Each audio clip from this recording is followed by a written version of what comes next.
এখন ছোট বন্ধুরা আমাকে একটু কিছু বলতে হবে। তো তার আগে আমি একটু জানতে চাই, এই যে এতক্ষণ একটা 1 ঘন্টার প্রায় আমরা একটা অনুষ্ঠান দেখলাম, তোমাদের বন্ধুরাই পারফর্ম করেছে অনুষ্ঠানগুলা, কেমন লাগলো তোমাদের? অনেক মজা লেগেছে? তোমরা তো করেছো, তোমাদের তো মজা লাগবেই। আর যারা উপরে দেখেছো তোমাদের কেমন লাগলো? তোমরা কি চাও এরকম আরো অনুষ্ঠান করতে? ভেরি গুড, ঠিক আছে, আমরা ইনশাল্লাহ অ্যারেঞ্জ করবো যাতে আরো বেশি এরকম অনুষ্ঠান করা যায়। সম্মানিত সকল উপস্থিতিবৃন্দ এবং শিক্ষকবৃন্দ, আজকে এখানে শিক্ষকবৃন্দই বেশি আছেন খুব সম্ভবত, আমি যতটুকু ধারণা করতে পারছি। সারা বাংলাদেশে বিভিন্ন প্রাইমারি স্কুলে শিক্ষকবৃন্দ আছেন। আজকে আমার কাছে মনে হয়েছে যে হ্যাঁ, অনুষ্ঠানটি, এই যে অনুষ্ঠান স্থলটি, এটার নাম হয়তো চীন মৈত্রী সেন্টার, বাট আমার কাছে মনে হয়েছে এটার ভেতরে আসার পরে এবং এসেই যখন প্রথমে বৃক্ষরোপণ করলাম, সাথে সামনে একটা মনিটর ছিল, সেই মনিটরে অনেকগুলো স্কুল পার্টিসিপেট করছিল বিভিন্ন উপজেলা থেকে, বিভিন্ন জায়গা থেকে, এবং যতটুকু জানতে পেরেছি প্রায় 2 লক্ষ বৃক্ষ আজকে এখানে রোপণ করেছে সারা বাংলাদেশে, প্রায় 2 লক্ষ। এটা যেমন একটি বিষয়। তারপরে আসলাম প্রায় সবগুলো জেলা থেকে, প্রায় 64টি জেলার সবগুলো জেলা থেকে এক একটি করে স্টল ছিল, এবং সেই স্টলগুলোতে দেখলাম আমাদের বন্ধুরা, ছোট ছোট বন্ধুরা প্রাইমারি স্কুলের, এবং সাথে টিচাররা কি সুন্দরভাবে স্টলটি সাজিয়েছেন, কে কিভাবে কার স্কুলে কি করছেন, তারা তাদের স্কুলটা কিভাবে চালাচ্ছে, কি কি উদ্যোগ নিয়েছে, কি কি কাজ করছে, সব কিছু খুব সুন্দরভাবে বিভিন্ন জায়গায় ফুটিয়ে তুলেছে। তারা বিভিন্ন জিনিস তৈরি করছে, বাচ্চারা সেগুলো তারা ফুটিয়ে তুলেছে। তারপরে এখানে আসলাম, এখানে বিভিন্ন রকম আমরা গান শুনলাম, আমাদের ছোট বন্ধুদের কবিতা আবৃত্তি শুনলাম, নাচ দেখলাম, বিভিন্ন রকম ডিবেট দেখলাম, আমরা বিভিন্ন রকম পারফরমেন্স দেখলাম। পুরো জিনিসটা আমার কাছে মনে হয়েছে একটি কারখানার ভিতরে আমি ঢুকেছি, যেই কারখানাতে তৈরি হয় বাংলাদেশের কারিগর। আগামী দিনের বাংলাদেশ যারা গড়বে, আগামী দিনের বাংলাদেশ যারা তৈরি করবে, সেই কারিগর তৈরির কারখানাতে মনে হয় আমি আজকে এসে দেখলাম। আজকে এটাই হচ্ছে আমার সবচেয়ে বড় পাওয়া। আমরা যারা এতদিন বিভিন্নভাবে চেষ্টা করেছি আমাদের দেশকে গড়তে, আজকে এর মধ্যে আরও কয়েকটি অনুষ্ঠান আমি দেখেছি। কিছুদিন আগে 20শে জুন খুব সম্ভবত আর্মি স্টেডিয়ামে, তোমরা যারা আছো প্রাথমিক বিদ্যালয় থেকে এসছো, তোমাদের অন্য বন্ধুরা প্রায় 22 লক্ষ বন্ধুরা এখানে, বিভিন্ন টিচার আছেন প্রাথমিক বিদ্যালয়ে, আপনারাও নিশ্চয়ই ওয়াকিফল আছেন, এই ব্যাপারটা জানেন যে বাচ্চারা খেলাধুলায় অংশগ্রহণ, ফুটবল ম্যাচ ছিল এবং প্রায় সারা বাংলাদেশে 22 লক্ষ বাচ্চারা খেলেছে। সেই অনুষ্ঠানে আমি ছিলাম, মানে যখন ফাইনালটা হয়েছে আর্মি স্টেডিয়ামে। এর বাইরে এই চীন মৈত্রী এখানে হলেই কিছুদিন আগে ইনোভেশন একটা প্রোগ্রাম হয়েছে, সায়েন্স ফেয়ার টাইপের, সেখানেও হাজার হাজার বাচ্চারা সারা বাংলাদেশ থেকে পার্টিসিপেট করেছিল। আর আজকে সব কিছু মিলিয়ে মনে হচ্ছে সত্যিই একটু হয়তো আমাদের বেগ পেতে হচ্ছে, কিন্তু ইনশাল্লাহ আমরা বাংলাদেশকে একটা সুন্দর দেশ গড়তে যেই কারিগরদের লাগে, সেই কারিগরদেরকে আমরা গড়ে তুলছি আস্তে আস্তে। সম্মানিত উপস্থিতিবৃন্দ, শিক্ষকবৃন্দ এবং আমার বন্ধুরা, তোমাদের সাথে, আপনাদের সকলের সাথে আমি আমার 2-1টি বিষয় একটু আলোচনা করতে চাই। নিশ্চয়ই আপনারা কম বেশি সকলে অবগত আছেন যে আমরা সরকার গঠনের আগে আমরা বলেছিলাম শিক্ষা ব্যবস্থাটাকে আমরা কিভাবে গড়ে তুলতে চাই। আমরা বলেছিলাম শিক্ষা ব্যবস্থাটাকে, বিশেষ করে প্রাইমারি শিক্ষাটা, সকল সময় আমি বলেছি প্রাইমারি বিদ্যালয়ের শিক্ষক এবং প্রাইমারি বিদ্যালয়ের শিক্ষার্থী, এই 3টা অসম্ভব ইম্পর্টেন্ট একটি বিষয় দেশকে গড়ে তোলার জন্য। যেমন শিক্ষকদের পাশে এসে আমাদেরকে দাঁড়াতে হবে। আমরা জানি শিক্ষকদের কিছু সমস্যা আছে তাদের, সেটি আমরা চেষ্টা করছি সেই সমস্যাগুলোকে অ্যাড্রেস করতে। একই সাথে আমরা যদি আজকে প্রাইমারি স্কুলের শিক্ষকদেরকে যদি আমরা সঠিক ট্রেনিংয়ের মাধ্যমে সঠিকভাবে গড়ে তুলতে পারি, তাদেরকে সঠিক ট্রেনিং দিতে পারি, তারা তাদের সেই ট্রেনিংটা, সেই শিক্ষাটা তারা শিক্ষার্থীদের কাছে পৌঁছে দিবেন, যার ফলে শিক্ষার্থীরা অর্থাৎ প্রাইমারি স্কুল থেকে একটা শক্ত বুনিয়াদ গড়ে উঠবে ভালো কিছুর। এবং সেই জন্যই আমরা চাইছি সেখানে লার্নিং উইথ হ্যাপিনেস, এই বিষয়টিকে ওখানে ইনক্লুড করার জন্য। যা আমি আজকে স্টলগুলো, প্রত্যেকটা স্টলে হয়তো 1 পিঞ্চ করে আমি ছিলাম, কিন্তু প্রত্যেকটা স্টলে আমি চেষ্টা করেছি বাচ্চাদের কথা শোনার জন্য, শিক্ষকদের বক্তব্য শোনার জন্য। আমি সেখানে দেখেছি যে এরই ভিতরে শিক্ষকরা বাচ্চাদেরকে নিয়ে অলমোস্ট সবগুলো স্টলে আমি দেখেছি, যতগুলো স্কুল আছে সবগুলো স্কুলে দেখেছি লার্নিং উইথ হ্যাপিনেস এই বিষয়টিকে মোটামুটিভাবে ওনারা ইন্ট্রোডিউস করে ফেলেছেন এর ভিতরে। আমরা জিনিসটাকে আরও সুন্দরভাবে চেষ্টা করব অর্গানাইজ করে নিয়ে আসতে। যে সকল স্কুল এর মধ্যে শুরু করে ফেলেছেন, কেউ কি এসেছেন এখানে, অনেকেই হয়তো আসতে পারেননি, সকলকে যারা এসেছেন তাদের মাধ্যমে, মিডিয়ার আছে এখানে, মিডিয়ার মাধ্যমে আমি সকল বাংলাদেশের সকল স্কুলকে আমি ধন্যবাদ জানাই এই প্রসেসটা শুরু করার জন্য। একটি বিষয়, আজকে এখানে শিক্ষক যারা উপস্থিত আছেন, শিক্ষকের বাইরেও শিক্ষক টিচার্স যারা উপস্থিত আছেন তাদের বাইরেও অনেকে এখানে নিশ্চয়ই গার্জিয়ান আছেন, সবাইকে লক্ষ্য করে একটি বক্তব্য, একটি কথা আমি একটি বিষয় উল্লেখ করতে চাই। সেটি হচ্ছে যে দেখুন, আমার মনে হয় একটি স্কুলে দেখলাম যে তারা খুব সুন্দর একটি জিনিস করেছে। লাইট, আমাদের যেরকম ট্রাফিক লাইট থাকে, লাল, হলুদ এবং সবুজ ট্রাফিক লাইট থাকে, ওরকম স্কুলের মধ্যে বোধহয় ট্রাফিক লাইট করেছে, এবং ওই ট্রাফিক লাইটের মাধ্যমে তারা বোধহয় ওইটা কন্ট্রোল করে, তারা তখন ক্লাসে ঢুকে যায়, যে কখন ক্লাসে ঢুকতে হবে কখন না। খুব সুন্দর একটি সিস্টেম। কিন্তু এই রকম জিনিসগুলো, অর্থাৎ রাস্তায় চলার সময় লাল দেখলে থামতে হবে, রাস্তায় চলার সময় সবুজ দেখলে যেতে হবে, হলুদ দেখলে থামার প্রস্তুতি নিতে হবে, এই বিষয়গুলো, এই শিক্ষাটি, আমি মনে করি এই শিক্ষাটি শুধুমাত্র প্রাথমিক টিচার যারা আছেন তারাই একমাত্র এটি বাচ্চাদের মনের মধ্যে দিয়ে দিতে পারবেন। অর্থাৎ আমি যেই জিনিসটি বলতে চাচ্ছি এই উদাহরণটি দিয়ে, যে আমরা যদি আমাদের ভবিষ্যৎকে সুন্দরভাবে গড়ে তুলতে চাই, তাহলে আমাদের যেগুলো ভ্যালুজ আছে, আমরা অনেক সময় খুব দুঃখজনক কিছু কিছু বিষয় দেখি বিভিন্ন জায়গায়, কিন্তু আমরা সকলে মিলে যদি সচেষ্ট হই, বিশেষ করে প্রাইমারি স্কুলের শিক্ষক যারা আছেন, আমরা যদি তাদের সহযোগিতা পাই, তারা যদি আমাদেরকে সহযোগিতা করেন, নিশ্চয়ই তারা সহযোগিতা করবেন, তারা যদি এগিয়ে আসেন, তাহলে এই বাচ্চাদের মনে আমরা ভ্যালুস বা এথিক্স যেগুলো আছে সেগুলো আমরা তাদের মনের মধ্যে দিতে পারি, তাদেরকে সেই শিক্ষা, সেই জ্ঞানটি আমরা দিতে পারি। এবং আমি মনে করি ব্যক্তিগতভাবে একটি জাতির জীবনে যদি এথিক্স এবং ভ্যালুস শিক্ষা থাকে, তাহলেই আমরা একটি শক্তিশালী, সুন্দর, ডিসিপ্লিন একটি জাতি হিসাবে আমরা গড়ে তুলতে পারবো ধীরে ধীরে নিজেদেরকে।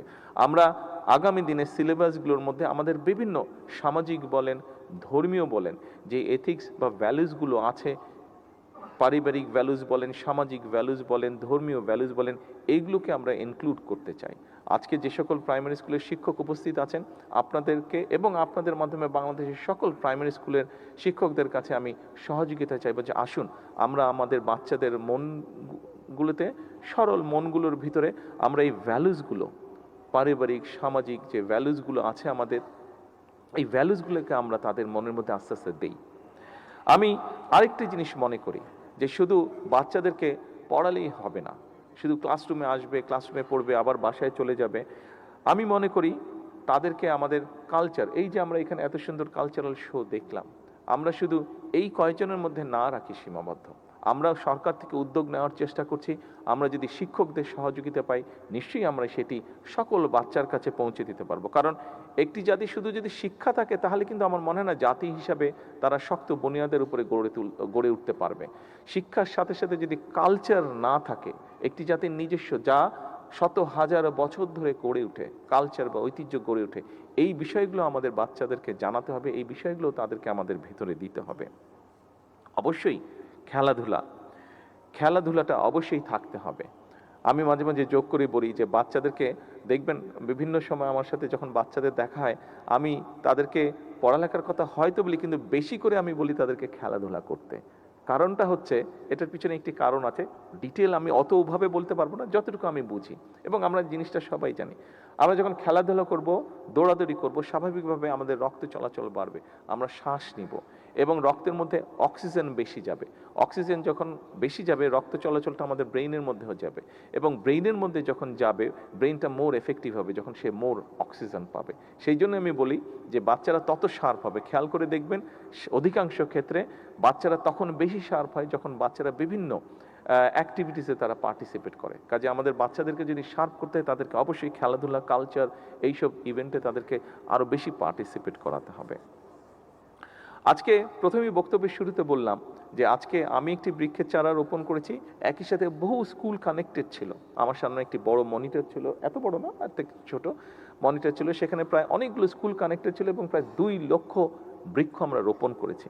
আজকে বন্ধুরা, ছোট বন্ধুরা, তোমরা যারা আজকে এখানে উপস্থিত আছো, তোমাদেরকে এবং তোমাদের যে সকল বন্ধুরা আসতে পারে নাই, তোমাদের সহপাঠীরা যারা আসতে পারে নাই, সকলের কাছে আমার একটা মেসেজ পৌঁছে দিতে হবে। কে কে পারবে মেসেজটা পৌঁছে দিতে?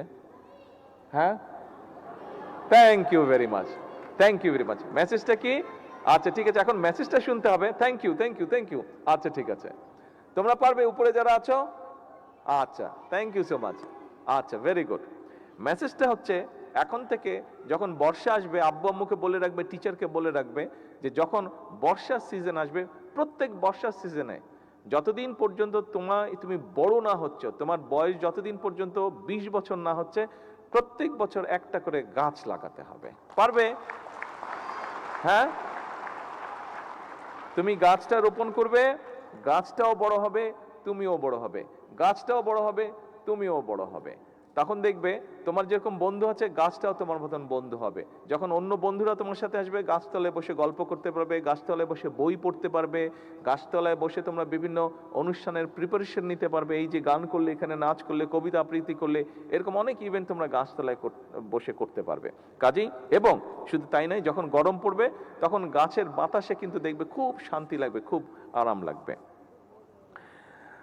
আরেকটি বিষয়, এখানে যারা শিক্ষকবৃন্দ আছেন, এর বাইরেও যারা গার্জিয়ানস আছেন, একটি বিষয় আপনাদের নিশ্চয়ই কম বেশি ধারণা আছে, সবার জানা আছে। দেশনেত্রী বেগম খালেদা জিয়া যখন দেশ পরিচালনার দায়িত্বে ছিলেন, ওনার টার্মগুলোতে উনি যেটা করেছেন, আমাদের মেয়েদের শিক্ষা ব্যবস্থাকে উনি ফ্রি করেছিলেন। মেয়েরা যাতে বিনা টাকায়, যাতে বিনা অর্থে যাতে পড়ালেখা করতে পারে। আজকে বিএনপি সরকার দেশ পরিচালনার দায়িত্বে আছে। আমরা সিদ্ধান্ত গ্রহণ করেছি মেয়েদের পড়ালেখার সুযোগ আরো বিস্তৃত করার জন্য। আমরা অনার্স পর্যন্ত মেয়েদের শিক্ষা ব্যবস্থা ইনশাল্লাহ ফ্রি করার সিদ্ধান্ত নিয়েছি।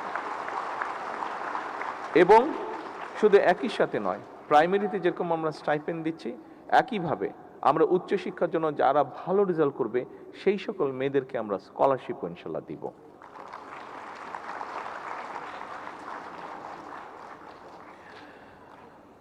আমরা আরেকটি সিদ্ধান্ত নিয়েছি, ছোট বন্ধুরা, তোমরা যারা এখানে আছো, তোমাদের অনেক বন্ধু আছে, যেমন আমি একটা 2-3টা স্টলে আমি একটা জিনিস দেখেছি, যে তোমাদের স্কুলগুলোতে তোমরা একটা কর্নার করেছো, যেই কর্নারে তোমরা একটা ব্যাংকের মতন রেখেছো, যে যতটুকু পারো তোমরা সেখানে কন্ট্রিবিউট করো, এবং তারপরে 3 মাস পর পর মনে হয় তোমরা সেটা ওপেন করো। তোমাদের যে সকল বন্ধুরা নতুন কাপড় কিনতে পায় না, তারা সেখান থেকে নিয়ে সেটা কাপড় কিনে, তাই না? তোমরা কে কে জানি করেছো না এরকম? কোন কোন স্কুলে আমি দেখেছি এরকম। ওটাকে কি জানি একটা নাম দিয়েছে ওরা, ভালো কাজের, হ্যাঁ রাইট, ভালো কাজের বক্স, এরকম একটা নাম দিয়েছো। তো আমরাও তোমাদের সেই সকল বন্ধুরা যারা, সবাই তো আর নতুন, অনেক সময় নতুন কাপড় কিনতে পারে না, নতুন স্কুল ড্রেস কিনতে পারে না, আমরা সেই জন্য সিদ্ধান্ত নিয়েছি, শিক্ষকবৃন্দ এবং উপস্থিত সকল সুধীবৃন্দ, আমরা সিদ্ধান্ত নিয়েছি সরকার থেকে যে আমরা পর্যায়ক্রমিকভাবে বাংলাদেশের প্রাইমারি স্কুলের ক্লাস 1 থেকে ক্লাস 5 পর্যন্ত সকল বাচ্চাকে আমরা নতুন স্কুল ড্রেস দেবো ইনশাআল্লাহ। আমরা এর মধ্যে দেখেছি মিড ডে যে মিলটি আছে প্রোগ্রামের, আমরা দেখেছি এর মধ্যে আমরা কাজ করছি বিভিন্ন কারণেই, আবহাওয়াগত কারণে, বিভিন্ন কারণে এটার কোয়ালিটিটা মেনটেন করা সম্ভব হয় না, হয়ে ওঠে না। আমরা এটার উপরে কাজ করছি, আমরা আশা করছি দ্রুতই এ ব্যাপারে আমরা একটা সমাধান বের করতে পারবো, এবং বাচ্চারা যাতে ভালো খাবার খেতে পারে, যেটা তাদের জন্য পুষ্টিকর হিসাবে কাজ করবে, যেটাতে তারা এনার্জি পাবে, যেটাতে তারা শার্প হবে তাদের মেমোরি, সেগুলোতে আমরা কাজ করছি। শিক্ষকবৃন্দ, আপনাদের জন্য একটি বিষয় আছে, আপনারা যাতে, আমি প্রথমেই বলেছি যে স্বাভাবিকভাবে আমরা জানি যে সশস্ত্র বাহিনী বা সেনাবাহিনী বা এই সশস্ত্র বাহিনীর সদস্যরা যত বেশি ট্রেনিং করে তারা তত এক্সপার্ট হয়, তত তারা পারদর্শী হয় তাদের কাজের ক্ষেত্রে। ঠিক সেক্ষেত্রে সেভাবে আমরা মনে করি যে, আমরা মনে করি আপনাদের ট্রেনিংটা যত ভালো হবে, আপনারা তত আন্তরিকতার সাথে এবং তত ভালোভাবে আপনারা আমাদের শিক্ষার্থীদেরকে শিক্ষা দেওয়ার সুযোগ পাবেন বা আপনাদের জন্য সুবিধা হবে। সেজন্য আমরা আপনাদের ট্রেনিং আরও কীভাবে বেটার করা যায়, কীভাবে আরও বেটার ট্রেনিং দেওয়া যায়, সেটির ব্যাপারেও আমরা পরিকল্পনা গ্রহণ করছি। আমি আশা করি ইনশাল্লাহ অতি শীঘ্র আমরা এই কাজটি শুরু করতে পারব। এবার আমি আমার একটি চিন্তা আপনাদের সকলের সাথে, ছোট বন্ধুরা মন দিয়ে শুনবে, একটা কথা কিন্তু বলবো আমি এবার। শিক্ষকবৃন্দ আছেন এখানে, সকল উপস্থিতিবৃন্দ আছেন, আপনারা যারা শুনতে পাচ্ছেন আমার কথা বা দেখছেন, আমি আমার একটি চিন্তা আপনাদের সাথে শেয়ার করতে চাই।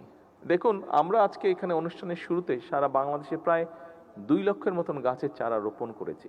এটি প্রকৃতিতে আমরা প্রকৃতি যাতে সুন্দর থাকে, ভালো থাকে, তার জন্য আমরা এই কাজটি করেছি। আমাদের এমনি সরকারের পরিকল্পনা আছে যে আগামী 5 বছর ইনশাল্লাহ সারা দেশে আমরা 25 কোটি বৃক্ষ রোপণ করব। কেন রোপণ করা প্রয়োজন, বৃক্ষের সংখ্যা বাড়ানো কেন প্রয়োজন, এটি কম বেশি আপনাদের ধারণা আছে, আমি সেই ডিটেল বিষয়টিতে যাচ্ছি না আলোচনায়। একটি চিন্তা আছে আমার মধ্যে, সেটি হচ্ছে যে দেখুন, প্রায় আমরা সোশ্যাল মিডিয়াতে দেখি, বিভিন্নভাবেও দেখি যে প্রকৃতির অংশ শুধু গাছপালা না, আমরাও প্রকৃতির অংশ মানুষ হিসাবে, কিন্তু গাছপালা বা মানুষ বলেন, এর বাইরেও প্রকৃতির অংশ আছে, বিভিন্ন পশু পাখি বলেন, এগুলো আমাদের প্রকৃতির অংশ। এবং আল্লাহ তাআলা এই পশু পাখি সবকিছু কিন্তু আল্লাহ তাআলা সৃষ্টি করেছেন আমাদের জন্যই, বিভিন্নভাবে বিভিন্ন প্রয়োজনে, আমাদের প্রয়োজনেই আল্লাহ তাআলা সৃষ্টি করেছেন এইসব পশু পাখি। কিন্তু আমরা বিভিন্ন সোশ্যাল মিডিয়াতে অনেক সময় দেখি, বুঝেই হোক না বুঝেই হোক, আমাদের মধ্যে অনেকে আছে যারা পশু পাখির প্রতি খুব নির্দয় হয়ে থাকে, বিভিন্নভাবে নির্দয় আচরণ করে পশু পাখির প্রতি। ছোট বন্ধুরা, এখানে তোমরা যারা উপস্থিত আছো, তোমাদের কাছে আমি একটা হেল্প চাই। সেই হেল্পটি হচ্ছে, তোমরা যেমন গাছ লাগাবে প্রতি বছর একটা করে, যদি সম্ভব হয় তোমরা চেষ্টা করবে 2-3 জন বন্ধু মিলে এক একটা করে, সেটা মুরগি হোক, সেটা একটি গরু হোক, সেটা একটি হাঁস হোক, সেটা একটি খরগোশ হোক, সেটা একটি কচ্ছপ হোক, সেটা একটি ছাগল হোক, সেটা একটি বিড়াল হোক, অথবা সেটা একটি কুকুর হোক। আমি যেটি বলতে যাচ্ছি উপস্থিতিবৃন্দ, আমাদের এই ছোট বন্ধুদের মধ্যে সারা বাংলাদেশে আমাদের যারা আছে ছোট বন্ধুরা, ছোট ছোট শিশুরা, এদের মনের মধ্যে আমরা কেন প্রকৃতির জন্য, সেটি পশু পাখি গাছপালা সব কিছুর জন্য আরও একটু আমরা এমন কিছু না কেন করতে পারছি না বা করছি না, যেটার জন্য এই প্রকৃতির প্রতি তাদের আরও মায়া মমতা বৃদ্ধি পাবে। আমি যেটি চিন্তা করেছি, এটা এখন আমরা ফাইনাল করিনি। আমি এখানে এডুকেশন ডিপার্টমেন্টের মিনিস্ট্রির 2 মন্ত্রী আছেন, অ্যাডভাইজার সাহেব আছেন, সেক্রেটারি সাহেবরা আছেন। আমার মনে হয় আমরা যদি একটা পরিকল্পনা গ্রহণ করি যে স্কুলগুলোতে যদি 3-4 জন বন্ধু মিলে যে কোনো একটা পেটকে যদি পালে এবং সেই পেটটা সম্পর্কে তারা বলবে, বড় করবে, তাহলে আমি মনে করি তাদের মনটা যেরকম নরম হবে, সেটি প্রকৃতির প্রতি হোক, পশু পাখির প্রতি হোক, সেটি মানুষের প্রতি হোক, তাহলে আমরা একটি মানবিক বাংলাদেশ মনে হয় খুব সুন্দরভাবে গড়ে তুলতে পারবো। যদি একটি মানবিক বাংলাদেশ আমাদেরকে গড়ে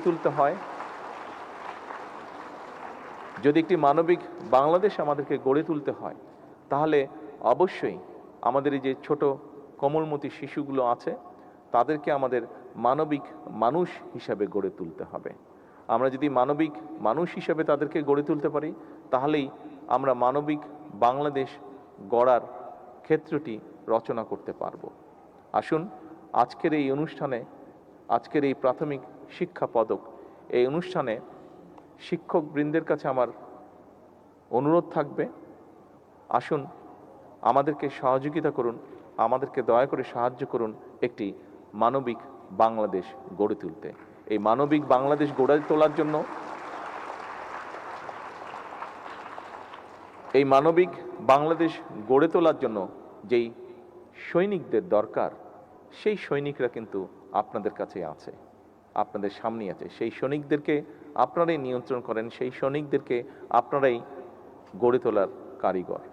আজকে সেই কারিগরদেরকে যাতে আমরা মানবিক কারিগর হিসেবে গড়ে তুলতে পারি, সেই প্রত্যাশা, সেই সহযোগিতা, সেই সাহায্য চেয়ে শিক্ষকদের কাছে, সেই সাহায্য চেয়ে আমি আমার বক্তব্য শেষ করছি। আল্লাহ হাফেজ।